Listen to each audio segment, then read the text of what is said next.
शब्द वाचन शिकणार आहोत। शब्द म्हणजे काय? शब्द म्हणजे वर्ड। आता हे स्वर आहेत आणि हे व्यंजन आहेत, हे जेव्हा एकत्र येतात तेव्हा त्यांचा काय बनतो? शब्द बनतो।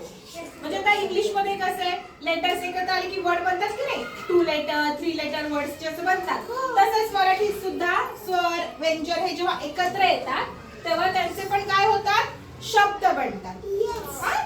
तर आपण आता काय करणार आहोत, मी जर तुमची टेस्ट घेणार आहे तेव्हा मग मी तुम्हाला काय सांगणार आहे? स्वर व्यंजन असं सांगणार आहे, तुम्हाला ते एकत्र लिहून शब्द बनवायचे। तर आपण बघू, एक्झाम्पल बघूया। सांगा बरं हे काय आहे?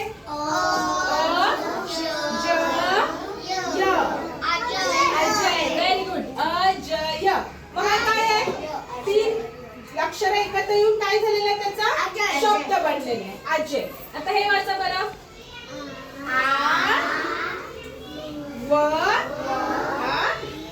आवड।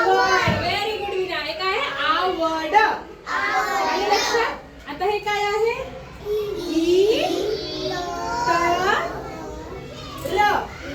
इतर। व्हेरी गुड,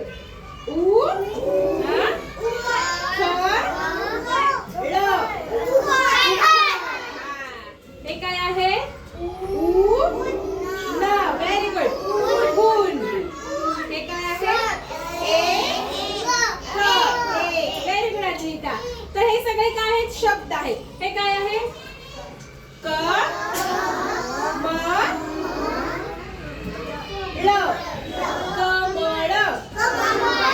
मग हे काय आहे?